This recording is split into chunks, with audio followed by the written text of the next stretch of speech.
Hola amigos, pues muy buenas tardes, tengan todos ustedes. Hoy estoy sumamente contenta porque siempre en este programa hemos tenido ya grandes investigadores científicos y científicas muy destacados, pero el día de hoy todavía es aún más especial porque no solo contamos con una excelente científica, alguien que ha destacado a nivel nacional e internacional por ese trabajo investigativo, sino que además ha destacado pues por su conciencia social y pacifista. Yo le doy la más cordial bienvenida a la doctora Ana María Cheto, que nos acompaña esta tarde aquí en el Planetario. Muchas gracias, Milagros. Buenas tardes, doctora, pero antes de comenzar con las preguntas para la doctora Cheto, yo los invito a que nos escriban a través de nuestras redes sociales las preguntas que quieren que les hagamos, algún comentario, algún saludo, algunos que tal vez recuerden cuando la doctora Cheto estuvo aquí en el Planetario de Cancún en 2015. Todavía no me tocaba estar aquí, pero obviamente que toda la red de Planetarios supimos de este acontecimiento. Entonces, bueno, yo los invito, envíennos sus preguntas, sus comentarios. Y bueno, vamos a comenzar con esta entrevista, pero antes déjenme comentarles para los que todavía no conocen mucho de la gran trayectoria de la doctora Cheto. Ella es licenciada en física por la UNAM, es maestra en biofísica por la Universidad de Harvard, maestra y doctora en física por la UNAM, es investigadora titular C del Instituto de Física y profesora de la asignatura de la Facultad de Ciencias. Ha contribuido de manera sustancial a establecer la cuantización como fenómeno emergente. Asimismo, ha hecho aportaciones centrales al acceso y conocimiento de las publicaciones científicas en América Latina. Tiene, 200 publicaciones, ¿no? Entre ellas títulos de libros, más de 100 artículos de investigación. Es coautora de Quantum Dice y de Emerging Quantum, que son monografías de investigación, y también pues ha participado también en libros de texto, ¿no? Para bachillerato, como es El mundo de la física. Ha impartido más de 100 cursos, dirigido más de 20 tesis de posgrado y de licenciatura, y bueno, ha dictado más de 300 conferencias de investigación, difusión y también de enseñanza. Ha sido, entre otros muchos cargos, directora de la Facultad de Ciencias de la UNAM, directora de la Revista Mexicana de Física y coordinadora del proyecto para el Museo de la Luz de la UNAM. A nivel internacional ha sido secretaria del Consejo Internacional para la Ciencia, vicepresidenta fundadora de la Organización del Tercer Mundo para la Mujer en la Ciencia, presidenta del Consejo Ejecutivo de las Conferencias PAWECH, consultora para la Conferencia Mundial sobre la Ciencia, miembro de la Junta de Gobierno de la Universidad de las Naciones Unidas, presidenta del Consejo de la Fundación Internacional para la Ciencia y de 2003 a 2010 fue directora adjunta del Organismo Internacional de Energía Atómica. Es presidenta fundadora de Latindex, Sistema Regional de Información en Línea para las revistas científicas de Iberoamérica. Y bueno, dirige el proyecto de renovación del Museo de la Luz, que por cierto va a estar acá por estas latitudes y es maravilloso poder ver un poco descentralizada, ¿no? Los grandes museos. Y bueno, también es miembro del Comité Internacional fue miembro del Comité Internacional para el Año Internacional de la Luz y de la Junta Directiva de la Universidad Autónoma Metropolitana. Como ustedes pueden ver, esto tan solo es un poquito y es un resumen, ¿no? De la larga trayectoria de la doctora Cheto. Y ahora sí, doctora, pues después de esta lectura, procedo a las preguntas que tenemos preparadas para usted el día de hoy. Y bueno, para comenzar, pues nos gustaría saber, su padre, Max Cheto, fue un destacado arquitecto, ¿no? Y precursor de la arquitectura moderna aquí en México. Y usted, bueno, creció pues inmersa en este mundo de arte y cultura. ¿Cómo se decantó o por qué se decantó por la ciencia y en específico por la física? Bueno, buenas tardes primero a todos. Muchas gracias, Milagros, por invitarme. Y qué bueno que no me mandaste las preguntas de antemano, porque bueno, pues así establecemos este diálogo y espero que también el público haga sus preguntas, ¿no? Y yo entonces no vengo preparada, ¿eh? A lo mejor tú te preparaste, pero yo no. Así que empezamos por lo que me preguntaste. Pues es que mi papá no me dejó estudiar arquitectura. Yo ¿Cómo quería así?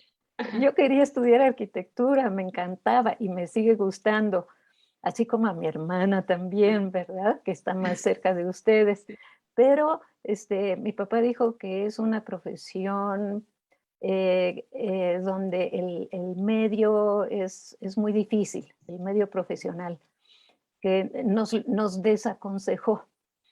Entonces dije, bueno, pues entonces le haré caso a mi gusto y a mi inclinación por las ciencias naturales, porque siempre Ujú. había yo tenido desde pequeña una curiosidad por tratar de entender cómo funciona el mundo, cómo crecen las plantas, de qué están hechas las cosas, o sea, todo eso me fascinaba, me encantaba, era yo muy curiosa y dije, bueno, pues alguna de las carreras científicas. Y mi hermana mayor tenía un libro de este grueso, era un verdadero tabique, que era la guía de carreras de la Universidad Nacional Autónoma de México. Y eso que no había tantas como las que hay ahora, pero era así, un libraco. Y pues me puse a hojear el libro y se me antojaba mucho la carrera de biología, pero yo vi que era como muy descriptiva. Pues era la época de los cuentapatas, como dicen, ¿no?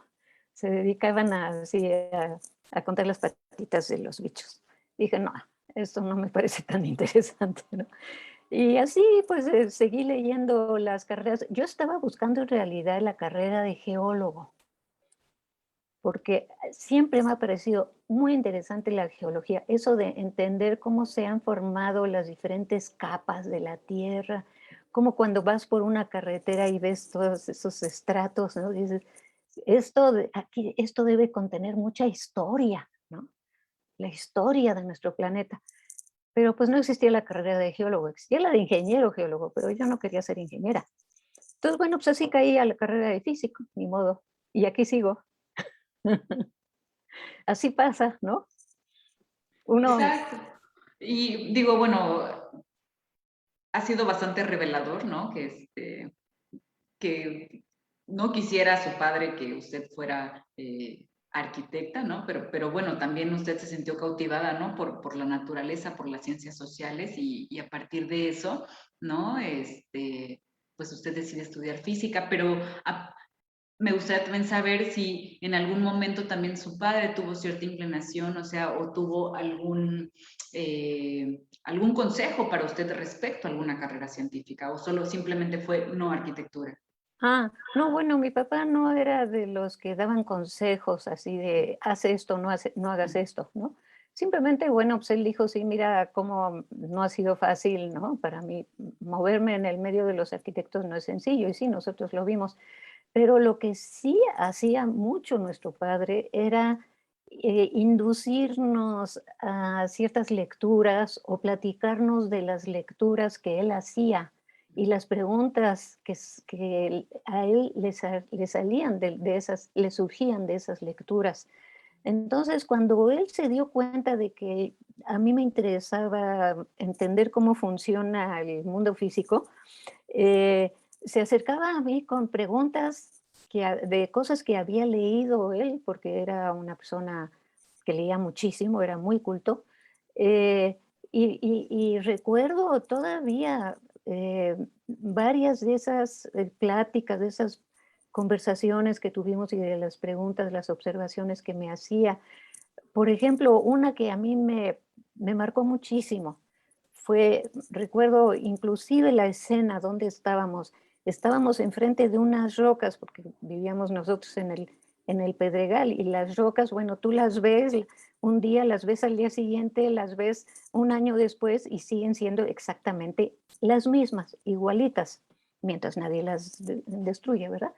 Y me dice mi papá, pues así como la ves todos los días igual, están hechas de puras partículas que se mueven, que se están moviendo agitadamente todo el tiempo. Le dije, no puede ser. Me dice, y además, ese material tú lo ves así sólido, pues está prácticamente vacío. Entonces, bueno, a mí me pareció eso así de lo más contradictorio, de lo más en contra de mi intuición, y yo dije, esto lo tengo que entender mejor. Y en esas estoy. Oiga, doctora, y ahora que comentaba sobre el gusto de la lectura de su padre, cuéntenos, qué hace usted en su tiempo libre? ¿Qué le gusta hacer? Ay, mi tiempo libre. Sí, tiene tiempo libre, ¿cierto? Ah,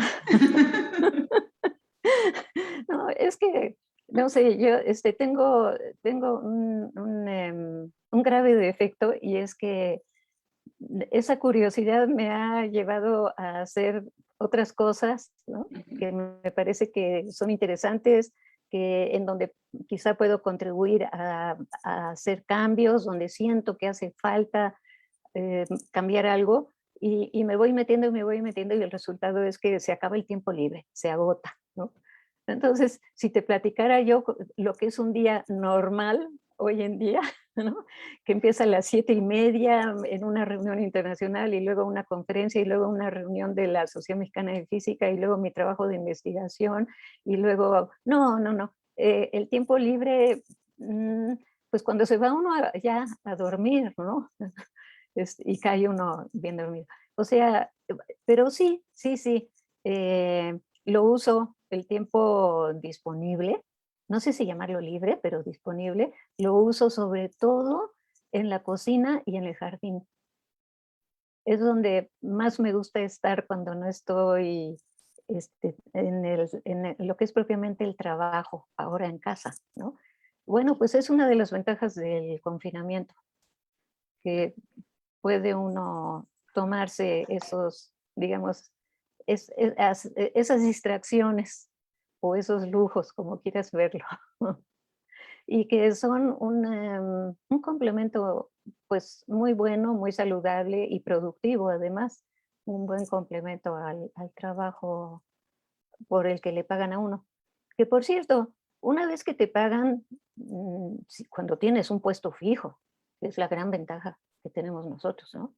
Que tenemos un puesto en la universidad, una plaza de profesor o de investigador de tiempo completo, definitivo, que nadie nos la puede quitar mientras cumplamos con nuestros trabajos, ¿verdad? No nos corren y nos pagan por ello y nos pagan un sueldo decente, razonable, después de más de 50 años de antigüedad, como los tengo yo. Y el resultado es que una buena parte de tu tiempo la usas para hacer muchas cosas que te apasionan, que tienen que ver con tu trabajo, pero por lo que no te pagan.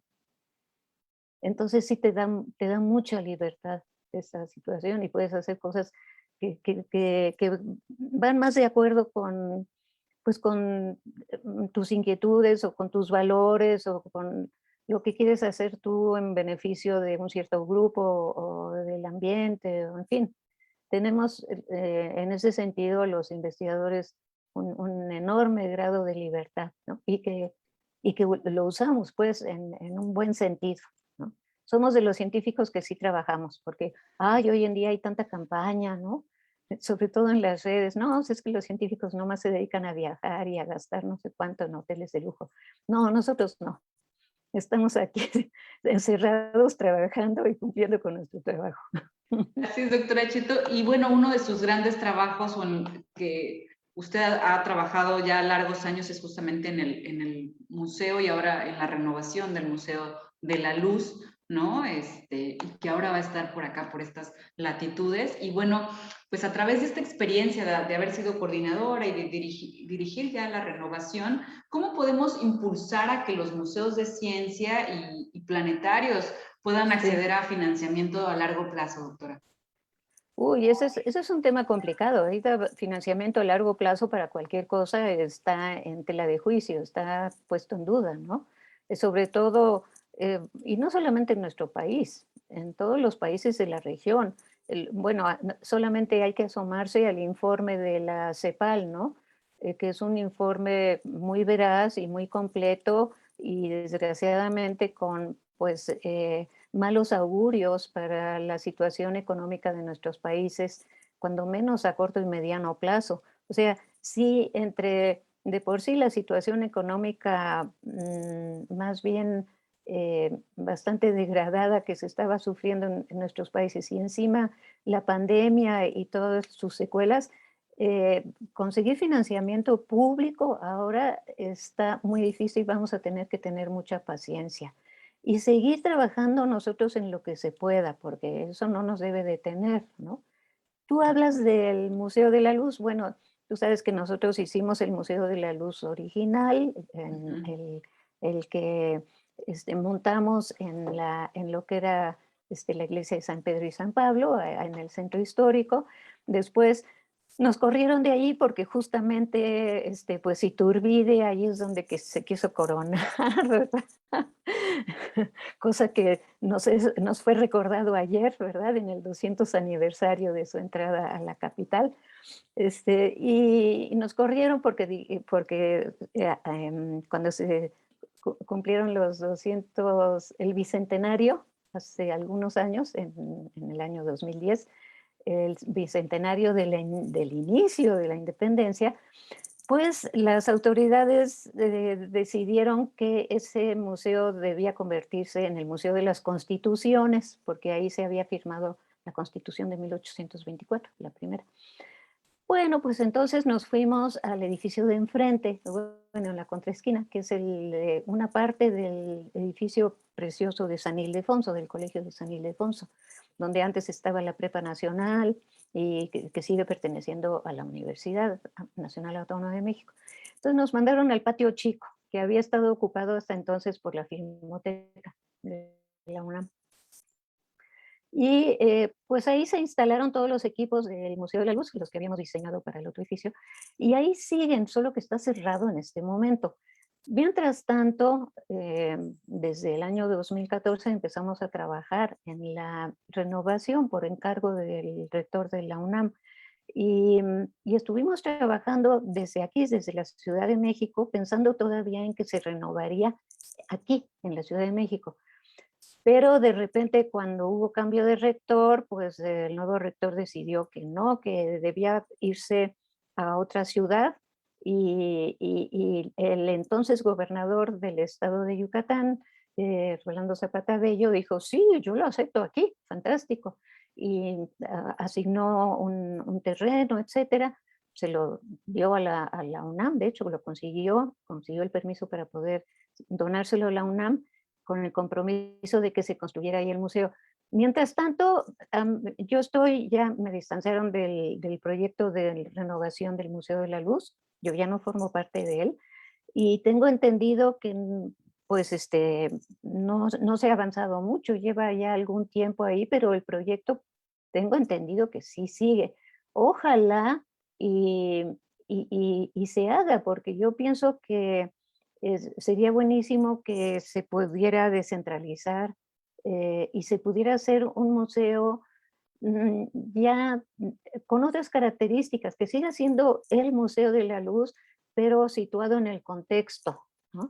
Que no sea simplemente trasladar nuevamente los equipos de un edificio a otro, porque el contexto ambiental, cultural, museístico, etcétera, de la ciudad de Mérida es muy otro del de la Ciudad de México. Y también hay gente en la misma ciudad de Mérida que puede aportar eh, pues cosas interesantes para hacer un museo diferente, que siga siendo de la luz, porque la luz da para un museo y más. Exactamente, sí. De hecho, ahora antes de la entrevista, déjenme presumirles que desde 2014, si mal no recuerdo, conocí a la doctora Cheto, y justo recordábamos esto gracias al Año Internacional de la Sí, Luz. sí. Doctora, uno de los miedos sociales es que la ciencia se use para fines negativos, ¿no? Como por ejemplo las armas nucleares. Usted que busca y está involucrada en la reflexión social y ética de la ciencia, ¿cómo mandar el mensaje que la física es una herramienta de paz? Bueno, es que mm, eh, nosotros quisiéramos que fuera así todo el tiempo, porque en efecto la física ha servido de manera, y sigue sirviendo de manera muy efectiva como herramienta para promover la paz, pero también es cierto que ha sido empleada con otros fines. Y eso, sobre todo en el siglo pasado, fue clarísimo, ¿no? Ya en la Primera Guerra Mundial, la física y la química con guerras químicas y con armas químicas y armas también físicas. y en la Segunda Guerra ni se diga, sobre todo con el desarrollo y la explosión de bombas atómicas. Pero yo pienso que lo mejor es que sigamos reconociendo que nuestra intención, no de los gobiernos que pueden tener otras intenciones, pero cuando menos nuestra intención, nuestro propósito al dedicarnos a la investigación científica, al avance de los conocimientos en física y de sus aplicaciones, es una intención totalmente, digamos, positiva, constructiva y, y además cada vez más yo creo de compromiso social. Em, Ahora, cuando hay un conflicto entre naciones y los gobiernos contratan a ingenieros y a científicos para el desarrollo de armas, pues lo que nos corresponde a nosotros entonces es tratar de oponernos, ¿no? Y se puede de muchas maneras, y así ha sido también, así fue también durante la guerra, el siglo pasado, durante las guerras. Hubo gente que se prestó para contribuir al desarrollo de armas, pero también hubo gente, mucha más gente, que estuvo en contra y que de manera abierta objetó, y incluso arriesgando su vida o arriesgando su libertad por ello. Entonces, tenemos que tener muy claros cuáles son nuestros valores. Eso es muy importante, ¿no? Y no es cuestión de que nos hagan firmar allí, a la hora de recibirnos, que nos hagan firmar un código de ética. Claro, eso está bien, como le hacen también con los médicos, pero tiene que ser algo que nosotros incorporemos como parte de, pues, de nuestro sistema de valores, ¿no? No solamente porque alguien más nos lo diga, sino que tiene que haber una convicción interna de que así es. O sea, la mejor forma de ser pacifistas es estar convencidos de ello, no porque otra persona te lo diga. Y eso pienso que es importante. Ahora, también a nivel de gobiernos y a nivel incluso intergubernamental, hay voces que, digamos, trabajan en esa dirección. Yo estuve encantada, por ejemplo, de leer ayer justamente una declaración de nada menos que el secretario general de la Organización de las Naciones Unidas, de la ONU, el señor Gutiérrez, que es el secretario general, es la máxima autoridad de la Secretaría de las Naciones Unidas, ¿no? Que es un llamado a la eliminación total de las armas nucleares. O sea, porque los países, la verdad, se están haciendo patos, como decimos nosotros, ¿no? Los países poseedores de armas nucleares las están modernizando, es la verdad, las están actualizando, están desarrollando nuevas armas, nuevas técnicas también, nuevos medios por ejemplo, ahora con la inteligencia artificial, con los nuevos materiales, etcétera, de hacer más eficientes desde un punto de vista destructivo, ¿no? Eh, y entonces es muy importante este llamado, porque el llamado de las Naciones Unidas pues es hacia todo el mundo. Ya déjense de hacerse patos, no sigan desarrollando más armas, no sigan tratando de mantener el control entre los países de a ver quién tiene más armas o quién tiene menos. Hay que acabar con ellas, hay que eliminarlas, eliminarlas de la faz de la tierra, a ver cómo le hacemos. Y eso va a costar mucho trabajo y dinero. Eliminar armas nucleares no es casi tan complicado como haberlas armado o hasta más, porque tienes ahí todos los desechos, tienes el material radioactivo, etcétera. Entonces no es una cosa sencilla, no basta con decirlo, no basta con bonitas declaraciones, sino que hay que dar pasos también para ir en esa dirección. Y ahí a los científicos también nos toca mucho por hacer, ¿no? Claro, y bueno, en otros campos sí hemos logrado avanzar un poco y ha sido en la participación que tiene la mujer en la ciencia, ¿no? Usted en el 2002 se convirtió en la primera latinoamericana que es nombrada secretaria general del Consejo Internacional para la Ciencia y en el 2003 fue nombrada Mujer del Año. ¿Qué recomendaciones le puede dar a todas esas niñas que tienen el deseo por estudiar una carrera científica? Ah, pues que mucho, bueno, se podría decir que una cosa que ayuda mucho es no perder la curiosidad, ¿no? Es muy importante mantenerla y, y seguir preguntando. Está bien, los niños, pues todos hemos sido preguntones, ¿no? Hay veces que los papás y los maestros se cansan de las preguntas de los niños, hasta les dicen, ay niño, ya no preguntes más, ¿no? Pues no, eso está mal. Yo creo que sí, toda pregunta es legítima, toda pregunta. Y es cuestión también de saber cómo escucharlas, cómo responder a ellas. Entonces también uno no deje de preguntar, no deje de curiosear, de ser curioso, ¿verdad?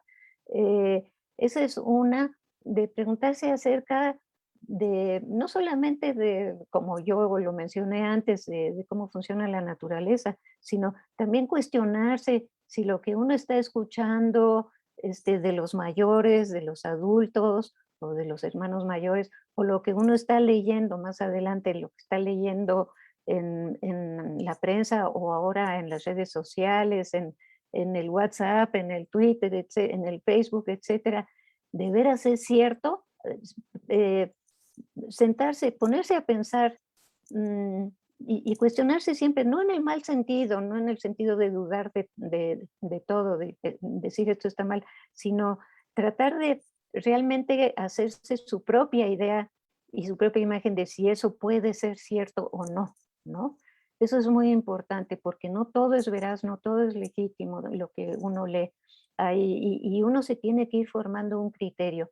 Eso me parece que es muy importante. Y otra cosa que es muy importante y que hay que ir cultivando conforme uno va creciendo, una va creciendo, es la confianza en sí misma.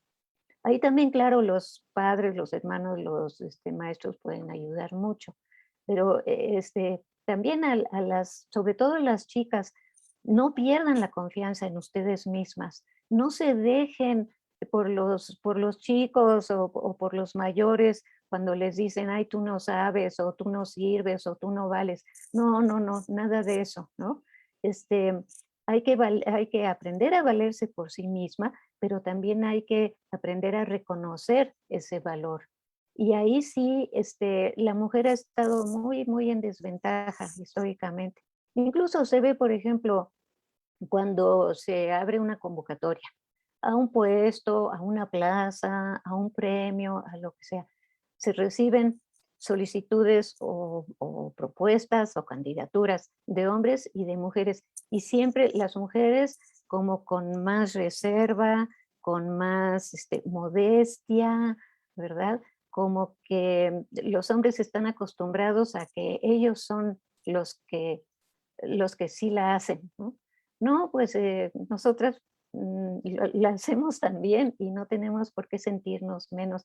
Al contrario, creo que hay que ir aprendiendo a confiar en una misma y hacer que los otros también confíen en una. Porque esa es cuestión también pues, educarse como mujer, pero que se eduquen también los hombres, ¿no? Claro, claro, doctora, qué Mm. bonito mensaje. Y doctora, justo el día de hoy celebramos el Día de la Sí, Cultura Científica, sí, sí. pero también en un contexto complicado, ¿no? En un contexto de pandemia que ha cambiado no solo nuestra manera de vivir, sino también la manera en que nosotros vemos el desarrollo científico y tecnológico. Desde su perspectiva, ¿cómo podemos fortalecer ese vínculo entre ciencia y sociedad? Sí, yo creo que estamos en un momento muy interesante en ese sentido. Y justamente yo inicié el día de hoy con una plática para celebrar el Día de la Cultura Científica. Así es que esta es una buena forma de cerrarlo, ¿no? Bueno, todavía no es tan tarde, pero bueno, seguimos con el tema de la cultura científica porque es un buen día, el Día Mundial de la Cultura Científica. Que por cierto, vamos a promoverlo para que la UNESCO también lo declare, ¿no? Pero mientras tanto lo seguiremos celebrando. Y yo digo que estamos en un momento particularmente interesante porque al mismo tiempo se está dando este movimiento de ciencia abierta. Y es cierto que en algunos países, sobre todo en los países del norte, la ciencia abierta se ve simplemente como algo así como la transposición de lo que es para ellos el acceso abierto, que no tiene mucho de abierto, ¿verdad? Comerse con sus modelos de negocios, a la ciencia abierta para seguir con el negocio ahora más en grande, ¿no? pero no, para nosotros no significa eso. Porque en México y en general en los países latinoamericanos siempre ha habido acceso, siempre nosotros hemos estado a favor del acceso al conocimiento, de hecho como un derecho que está ya consagrado en la Declaración Universal de los Derechos del Hombre de 1949, de la ONU, por cierto, ¿eh? El derecho universal al conocimiento.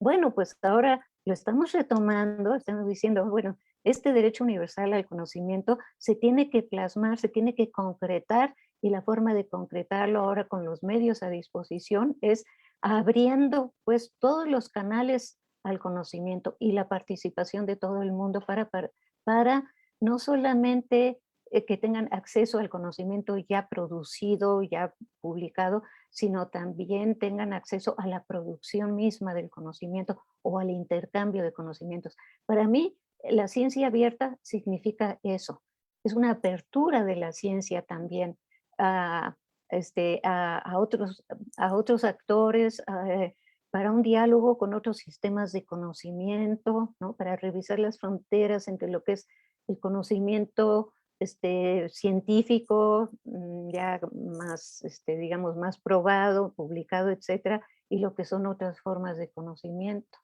Y la apertura al conocimiento en otros idiomas, por ejemplo, también, ¿no? Que no caigamos en el monolingüismo, que tomemos en cuenta que en todas las lenguas, a todas las lenguas corresponde también un sistema de conocimiento. Entonces yo pienso que es muy buen momento para avanzar en esa dirección de apertura de la ciencia. Y Claro. eso para los comunicadores y divulgadores de la ciencia como ustedes, pues significa también nuevas formas de pensar la comunicación, ¿no? Y nuevos medios también para llevarla a cabo. Claro. Y ahora que mencionaba, doctora, sobre esta pues ciencia que a veces se lleva solo en un idioma o por ciertos países, pues sabemos que pues sí, está prácticamente monopolizada, por así decirlo, la investigación científica, ¿no? Por algunas grandes potencias y solo un pequeño porcentaje corresponden a América Latina. ¿Cuál es el papel que representa en este contexto una mujer latinoamericana con su trayectoria y que usted tiene voz en ciertos grupos, ¿no? Que a veces son presididos o están prácticamente llenos o que no tienen influencia ya sea de alguna mujer, o sea, presencia de alguna mujer o incluso de alguna persona latinoamericana? Sí, bueno, pues esta es una, digamos, es una batalla de toda la vida, ¿eh? Yo recuerdo las primeras experiencias en ese sentido, todavía de los años, principios de los años 80, cuando me tocó participar en las primeras reuniones internacionales, por ejemplo, una de la Unión Internacional de Física Pura y Aplicada. Pues no lo creerás, pero en aquella, o sí lo vas a creer, o no me lo van a creer, porque en aquellas épocas esa Unión Internacional de Física Pura y Aplicada, que es así como la organización de física a nivel mundial, estaba constituida por puros hombres grandes blancos que hablaban naturalmente en inglés entre ellos, aunque también había rusos bastante, bueno, soviéticos en aquella época y de otros países, pero hablaban en inglés, eran hombres grandes, blancos, y yo ahí llegué como mujer chaparrita, ¿verdad? Y pues no me veían, no me veían, ¿no? No, pues ni me veían. O sea, de plano era como transparente para ellos. Hasta que dije, no, pues yo voy a empezar a hablar porque a mí me parece que está muy mal esto. Me dije hacia mis adentros y empecé ahí como a intervenir y de repente decía yo algo naturalmente en su idioma para que me entendieran, ¿verdad? Y en su forma de hablar para que me escucharan. Y entonces vi que sí me empezaban a hacer caso. Dije, ah, bueno, entonces hay que también entender cómo llegarle a la gente, ¿no? Pero no quedarse callado, no quedarse callado. Y entonces así empecé a adquirir confianza y con el tiempo te vas dando cuenta de que si te metes en el lugar del otro para entender cómo va a reaccionar, cómo, qué hacer para que te escuche, Entonces, sí logras tú tener una voz, ¿no? Y tener influencia. Y sí empiezas a tener cierto impacto. Empiezas a dos cosas. Uno, a algunos abrirles los ojos, ¿no? Ah, es que yo nunca había pensado en esto. Eso así es típico. A lo mejor no te lo dicen, pero se das cuenta, ¿no? De que estos anglosajones, estos señores hombres blancos grandotes, nunca se les había ocurrido que hay algo más allá de su mundo, porque nunca lo habían vivido. Y porque son monolingües además, ¿no? Muchos de ellos. O sea, no tienen cultura lingüística, no tienen una cultura en general más allá de la que recibieron pues en sus universidades, en sus entornos. Entonces, si tú vas y les hablas de tal manera que te entiendan, ayudas a que abran los ojos. Pero además, pues, empiezas también mm, a decir cosas que son diferentes de su forma de pensar. O sea, eso sí ya es como y empiezas a encontrar aliados. Eso también es muy importante, porque si no, pues te vas a morir nada más dando la batalla todo el tiempo. Entonces también es cuestión de ver quiénes más piensan como tú, ¿no? O cómo puedes tú ir formando también un grupo más grande de gente con pensamientos similares o que cuando menos se entiendan. Entonces sí es un trabajo que lleva mucho tiempo porque siempre lo estás haciendo desde un lugar en desventaja desde muchos puntos de vista. En el medio científico, ciertamente, ¿no? Y poco a poco lo que hemos logrado con ello es hacer ver al resto del mundo que sí se hace ciencia en nuestros países. Cierto, tenemos menos recursos, tenemos muchos menos científicos per cápita que los que hay en los países europeos o en Japón o en Estados Unidos. Tenemos menos infraestructura, tenemos problemas educativos muy serios, heredados desde los niveles más elementales de la enseñanza, pero sí, con todo y eso, se hace ciencia en el país y hay ciencia relevante, incluso alguna de ella, aunque no les interese, pero que sí es de relevancia para nuestro país, y en otros campos contribuimos a la ciencia de la misma que se hace en otros países. Entonces, eso, pues hay que seguir mostrando eso no solamente para que en el extranjero se den cuenta, sino también para adquirir nosotros una seguridad en nosotros mismos de que lo estamos haciendo y que hay motivos para hacer más ciencia en nuestros países, porque no conocemos bien a bien todos nuestros recursos, no sabemos bien a bien qué está pasando con el medio ambiente, no sabemos bien a bien cómo remediar los daños que se han hecho al ambiente con cierto tipo de prácticas agrícolas o agroquímicos. O cosas. Hay tanto que nosotros tenemos que estudiar y desde la ciencia básica hasta lo más aplicado, y si no son problemas que les interesen a los monopolios o a los países ricos del norte, sí deben ser problemas que nos interesan a nosotros. Y tenemos razones más que suficientes para seguir haciendo ciencia aquí de todo tipo de ciencia, porque uno nunca sabe en qué momento se va a aplicar. El chiste es cultivar el espíritu científico y desde pequeños y, y apoyar que siga habiendo ciencia porque así nos podemos conocer mejor nuestro ambiente y podemos mejorar la calidad de vida, que es de lo que se trata finalmente, ¿no? Pero para toda la sociedad. Claro. Y doctora Cheto, usted fue presidenta del Consejo de Conferencias PAWACH, como ya lo mencionamos hace rato, cuando esta organización internacional ganó el Premio Nobel en 1995 y en el 2005 gana otro Nobel de la Paz, pero ahora como directora general adjunta del Organismo Internacional de Energía Atómica. ¿Qué nos puede compartir de ambas experiencias que han marcado su trayectoria? Sí, pues ambas experiencias han sido muy, muy enriquecedoras para mí. Fíjense qué privilegio, ¿no? Poder participar en este grupo PAWASH. Y no lo digo porque ganamos el premio Nobel, sino el poder participar, ¿no? Porque aprendí muchísimo de estar en este grupo participando activamente y, no solo aprendí yo acerca de resolución de conflictos, que significa mucho, pues esto de tratar de entender al otro, por qué el otro insiste en su punto de vista, ¿no? ¿Por qué considera que es necesario, qué sé yo, solamente controlar las armas nucleares y no, en vez de eliminarlas? Y entonces se hacen debates realmente muy a fondo y donde tú tienes que tener muy clara tu postura, ¿verdad? Basada en tus valores para poder realmente dar argumentos. Y el que te escuchen, pues como digo, pues es fantástico y la gente que yo conocí, los colegas con los que pude yo intercambiar ideas, debates, discusiones en este grupo, el Movimiento Pugwash, pues muchos de ellos eran gente realmente de primera, ¿no? Con un sistema de valores así muy claro, gente, como decimos, de una pieza y fue realmente un privilegio.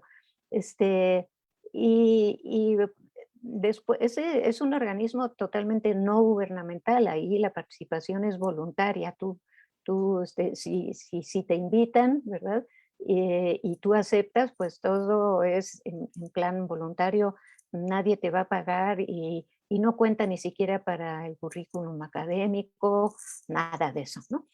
Y precisamente todavía siendo yo presidenta de las conferencias Pugwash es cuando el director general del Organismo Internacional de Energía Atómica me ofrece este puesto que es como la contraparte gubernamental, pero que también tiene que ver con el control de las aplicaciones nucleares para usos pacíficos, etcétera, ¿no?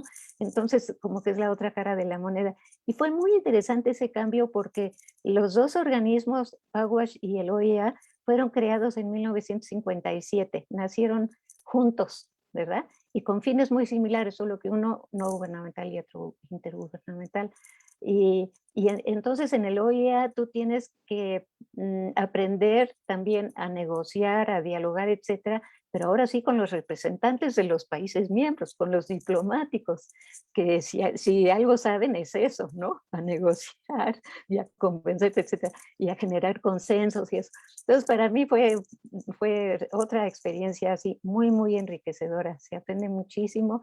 Aprendí este, a respetar a la gente del área de jurídica, de las leyes. Bueno, el mismo director general es un abogado reconocido y yo siempre había despreciado, digamos, el oficio de los juristas, ¿no? De los que estudian las leyes y eso. Y yo dije, ay, no, qué horror hacerse abogado. Pero cuando vi lo que puede hacer un abogado al frente del OEA, cuando se trata de discutir y de negociar con Irán, con Estados Unidos, bueno, con Inglaterra, con los países árabes, etcétera, dije, no, pues sí, mis respetos. Entonces, aprendí mucho y aprendí mucho también de los diplomáticos, de cómo puede uno hacer avanzar una postura cuando uno está convencido de que por ahí deben ir las cosas. No convencido de tener la razón, eso no sirve, pero convencido de que puedes llevar las cosas por un camino más favorable, que puedes generar consensos, etcétera.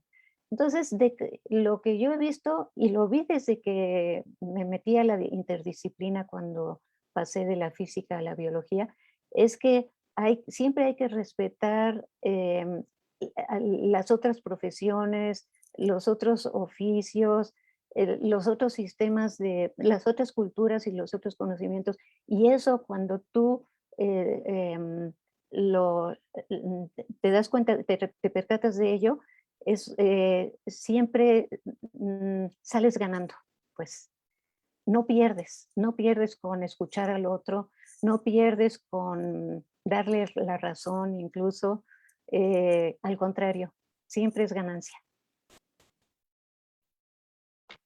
Qué bonito Pero, todas, pero eso sí, déjame decirte nada más para completar mi respuesta adelante. a tu pregunta, aunque estuvo un poco larga mi respuesta, pero fue interesante que cuando recibimos la noticia del premio Nobel en 2005, y yo ya tenía la experiencia de haber ido a Oslo para recibir el premio Nobel en el 95, ¿no?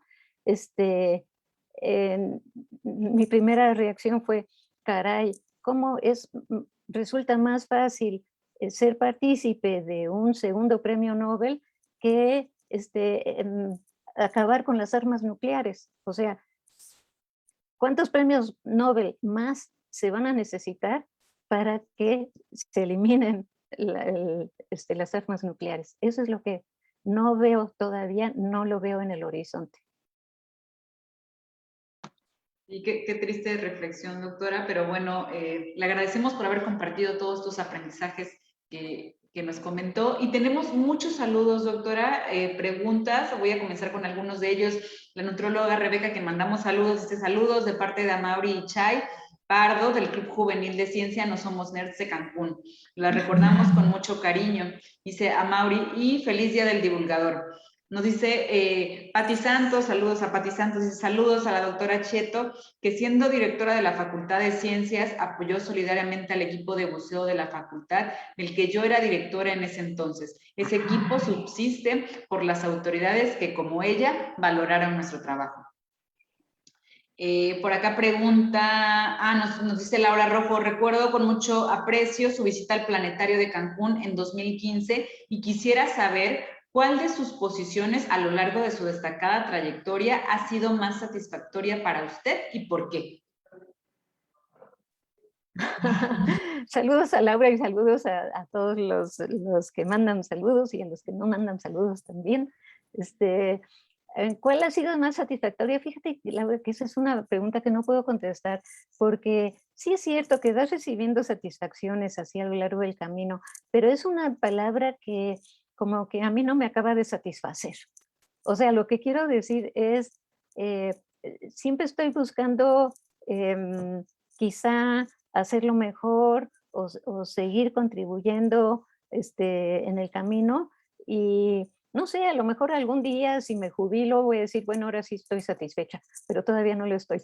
Entonces, sí, se van encontrando satisfacciones en camino, las encuentro un día, por ejemplo, acaba de pasar la reunión anual de toda la red de Latindex, ¿no? Con todos los socios que están haciendo su trabajo, cada uno en su país, y es tan bonito ver cómo la gente está tan dedicada a su trabajo y se está logrando dar a conocer pues toda esta producción científica de todos los países, incluso de Bolivia, de El Salvador, de República Dominicana, no se diga de Brasil, de Chile, de España, ¿no?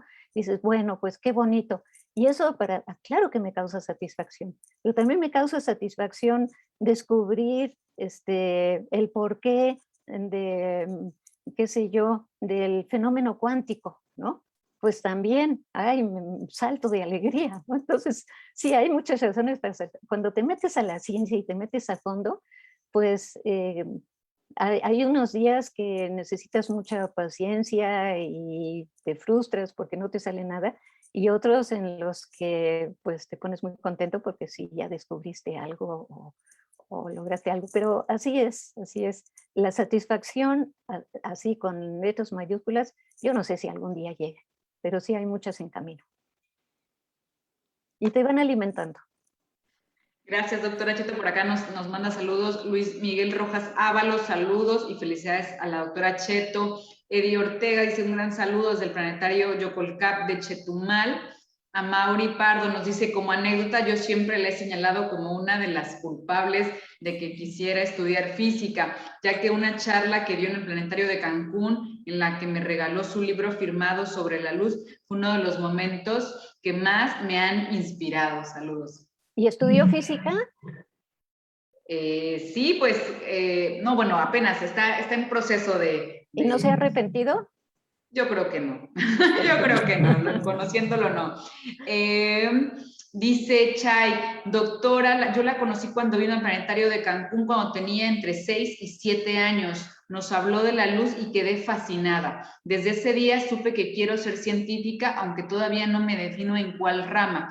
¿Qué me aconseja para lograrlo ahora que tengo 13 años? Ay, Chay, saludos a Chay. No, hombre, yo quisiera tener 13 años.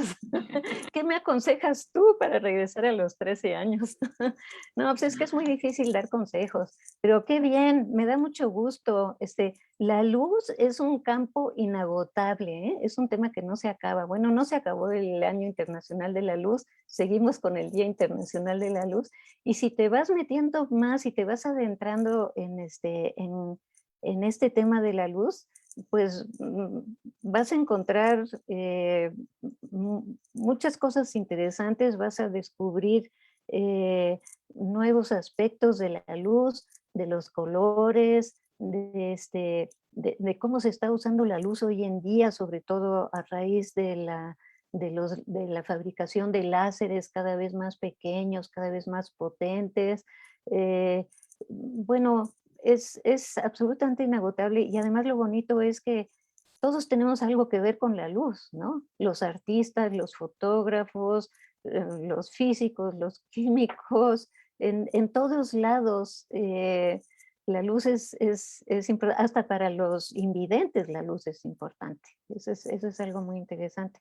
Entonces, yo lo que sí pienso que le ayuda a uno mucho en la vida, si quiere uno hacer una carrera como científico, que es una carrera, por cierto, muy recomendable, es no soltar las cosas, o sea, ir profundizando, porque conforme más profundiza uno, más interesante se vuelve, ¿no? Y encuentra uno más satisfacciones, hablando de satisfacciones, ¿no? Y, y como que la curiosidad se va alimentando, es como una bola de nieve y se van abriendo nuevos mundos. Entonces, bueno, pues la luz es un buenísimo pretexto para seguir por ese camino, pero pues así puede haber otros también. Claro que sí, gracias doctora. Por acá nos comenta Héctor Lara, dice, qué charla tan agradable, un gusto escuchar a quien conserva lo más importante para hacer el puente entre la ciencia y la sociedad, la curiosidad y el gusto por aprender. Gran invitada para este día de la divulgación de la ciencia, ¿no? También nos dice, recuerdo siempre con desconcierto un artículo llamado ¿Cómo aprendí a querer y amar a los neutrones? Espero que la memoria no me falle. Escrito de una entrevista al inventor de la bomba de neutrones. Hay de todo tipo de valores dentro de la ciencia humana a fin de cuentas. Por acá nos preguntan también ¿cómo usted diría que se podría construir en un México más científico? Sí, pues eso es una buena pregunta, ¿eh? Y sería bueno que nos escuchara la secretaria de Educación Pública, ¿verdad? Yo creo que hay muchas cosas por hacer. Yo creo que sí se requiere un México donde la ciencia forme más claramente parte integral de la cultura, y eso es justamente pues el motivo de fondo por el cual se está promoviendo el Día de la Cultura Científica, ¿no? Porque pensamos que la ciencia debe ser parte de la cultura, una parte natural, no como un pegoste, no como algo que nos imponen. Y ya desde la escuela, incluso desde la escuela primaria o desde antes, desde la casa, debería ser así, debería ser algo natural. Esa curiosidad por entender el mundo, por razonar, por no dejarse llevar por todo lo que uno lee u oye, ¿no? Sino usar más el razonamiento y el razonamiento crítico. Eso es lo que falta en nuestro sistema educativo. Y mientras no haya eso, yo no veo cómo podemos hablar de un México más científico. O sea, no basta con que haya más investigadores por número de habitantes per cápita, o que haya más miembros en el SNI, ¿no? O en el Sistema Nacional de Investigadores. No, yo creo que es una cuestión mucho más extensa, y sobre todo ahora que se está hablando de esta cuestión de la ciencia abierta, ¿no? Eh, y pues yo creo que hay que seguir corriendo la voz y tratando de convencer a las autoridades, a todos los niveles de la importancia de que se introduzca otra forma de enseñar, que use más ese razonamiento crítico. No significa que esté yo pretendiendo que todo el mundo se haga científico, que todo el mundo salga de la universidad con un título, pero sí necesitamos tener una mentalidad más crítica, más independiente también, no dejarnos llevar simplemente por lo que se nos dice, ¿no? O por lo que, por lo que se lee, sino pensar, usar nuestra cabeza de manera más crítica. Para eso, para eso la tenemos, pero va a costar, ese es todo un proceso. Significa trabajar con los maestros, recuperar todo el sistema que antes sí se usaba, el sistema de las escuelas normales se usaba para esto, pero incluso este sistema está muy venido a menos. Los libros de texto también son un vehículo importante. Y ahora, claro, también el Internet y otros medios, siempre tomando en cuenta que no llega a todos lados ni en todos los idiomas. Entonces, ahí hay mucho por hacer para llegar realmente a lograr que la ciencia, el pensamiento científico sea parte de nuestra cultura. Bueno, ahí ustedes están haciendo un trabajo muy valioso, muy importante, así es que somos aliados. Así es, doctora Cheto. Y siguen los saludos. Por acá nos manda saludos Alejandro Forgarolas. Dice, muy interesante, gracias por la conferencia. También nos manda saludos Tulio Arroyo, que él es un gran aliado del planetario y es parte del Consejo Consultivo de aquí del Planetario Cayoc. Le manda también saludos a la doctora Cheto. Muchas Y gracias, Tulio. bueno, ya estamos ya en las últimas preguntas, doctora Cheto, y nos preguntan, dice, proyectos como LatIndex impulsan los datos científicos abiertos, que es de lo que veníamos hablando, de lo que usted ha comentado un poco. Dice, sin embargo, los negocios editoriales han llevado a que iniciativas como Science Hub sean de las herramientas más usadas por la comunidad científica. ¿Cuál es su postura ante este caso y cómo crear políticas para eliminar el que publica paga, el que lee paga? Sí, no, pues es que hay que entender por qué surgió Sci-Hub y yo estoy totalmente a favor de ello, ¿no? Porque es una forma también de combatir esa comercialización y esos enormes negocios que se han creado en torno a la publicación científica. En nuestra región, para las publicaciones editadas en nuestros países, no es necesario, digamos, crear sistemas pirata, porque los sistemas que hemos creado son abiertos, ¿no? Esa es la gran ventaja. Y entonces nadie nos puede castigar, ni cerrar, ni clausurar, ni nada. Pero en el resto del mundo, donde sí operan estos consorcios comerciales con fines de lucro, pues naturalmente la respuesta es la creación de sistemas como Sci-Hub. Así que, pues sí, claro, es una consecuencia natural de ello. Lo ideal, y sí tenemos aliados nosotros también en esos países que también están trabajando por el acceso libre y abierto a las publicaciones. Por ejemplo, está el directorio que se llama DOAJ, Directory of Open Access Journals, y otros similares. En donde la cosa está más atrasada todavía es en los libros, porque yo trabajo mucho en el mundo de las revistas, ¿no? Que es un mundo bastante aparte del de los libros. Pero en el caso de los libros, sí hay mucho por hacer para abrir el acceso a la producción mundial y sobre todo a tanta producción que se hace con fines no lucrativos y que debería ser parte del bien público y no tiene por qué privatizarse por una compañía y después venderse y nosotros pagar por ello. Eso es una más de las injusticias. O sea, se suma a las otras desigualdades y otras injusticias y nos coloca en una desventaja todavía mayor, porque no tenemos los recursos para acceder al conocimiento. Entonces, sí, son muchas barreras contra las que hay que luchar, pero hay que luchar constructivamente, porque si no, pues nos quedamos en camino. Exacto. Afortunadamente contamos con personas como usted, ¿no? Que promueven este tipo de iniciativas y que también nos motivan a muchos otros a también alzar la voz y defender estas iniciativas. Y doctora Cheto, ya para terminar, al principio de la entrevista, usted me comentaba que, bueno, había poco tiempo libre y que tal vez el tiempo libre era ya cuando usted se iba a dormir. Para terminar, cuéntenos, ¿con qué sueña la doctora Cheto? Sí, pues depende de la temporada. Hubo una temporada en la que yo soñaba que volaba.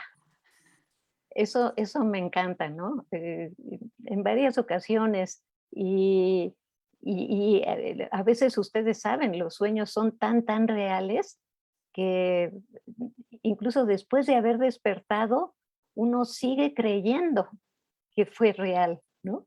Y inclusive me compré una playera que decía en inglés, In my dreams I fly, ¿no? En mis sueños vuelo. Y curiosamente, una vez trabajando en el Organismo Internacional de Energía Atómica, me tocó ir a visitar Chernobyl, la zona donde fue el desastre nuclear, ¿verdad? La explosión aquella tremenda que hubo en 1985, creo, 86 fue, em, que creó, causó un enorme desastre ecológico en la región y entonces me tocó ir ahí a ver porque teníamos un proyecto para remediación, porque la gente, los habitantes cercanos a Chernobyl no se quieren ir de allí, entonces hay que ver cómo se les puede ayudar para que sigan viviendo ahí, pero no en la zona donde hay radiación y que puedan encontrar una forma de producir, de sobrevivir bien, etc. Entonces fui allí con mi playera esa y me tocó volar ese día, ¿no? Entonces yo dije, ay, ya se me hizo volar en mis sueños, ¿no? Eso ha sido uno de mis sueños favoritos. Y pues de otras cosas, sí, son de esas cosas que uno sueña. Últimamente han aparecido varios libros muy interesantes sobre la función de los sueños, a propósito de eso. Yo se los recomiendo, no sé si alguno de ellos esté traducido, pero los neurocientíficos han avanzado bastante en este tema y para quien le interese el tema de los sueños, de la función de los sueños, son lecturas muy recomendables porque ya quedan atrás esos paradigmas de, bueno, pues sobre todo de la época de Freud, ¿verdad? Y de sus sucesores, en que se dedicaban a interpretar los sueños y a decir que tienen que ver con los traumas de la niñez y no sé cuánto, no, nada de eso. Este, estos libros, algunos de ellos están escritos por neurocientíficos, investigadores serios que han avanzado mucho en entender la función de las diferentes etapas del sueño durante la noche, ¿verdad? Y la importancia del sueño, que tiene una importancia realmente poco conocida, que apenas se está descubriendo, eh, en fijar, por ejemplo, la memoria, fijar los recuerdos en la memoria, ¿verdad? En limpiar también, en, durante la noche el cerebro está muy activo y los sueños que uno recuerda son solamente una parte de lo que está pasando, de lo que el cerebro está haciendo en la noche, pero también ayuda a entender mejor eh, la función de los sueños y los sueños mismos. Entonces, y hasta posibilita, si uno se ejercita, eh, que aparezcan, que uno sueñe ciertas cosas. Así que adelante, yo los invito a leer sobre los sueños. Muy bien, pues con esto hemos dado ya fin a esta entrevista. Le agradecemos mucho a la doctora Cheto por haber estado con nosotros el día de hoy, por habernos honrado. Yo estoy segura que sí vuela usted, porque usted es una heroína para muchos de nosotros. Yo me despido, soy Milagros Vargas, directora de Cayo Planetario de Cancún. Recuerden que tenemos otra emisión más de Conexión Científica, el último martes de cada mes. El siguiente mes tendremos a la doctora María Elena Medina Mora, que estará con nosotros ya hablando ahora de un poco de neurociencias, y bueno, vamos a hablar con ella un poco de cuestiones de Sí, psicología y demás. Entonces sí. no se la pueden perder. Si mal no recuerdo, es 26 de octubre, martes 26 de octubre, 4 de la tarde. Yo me despido y hasta la próxima. Gracias, doctora. Muchas gracias y no se pierdan a María Elena Medina Mora. Gracias, doctora.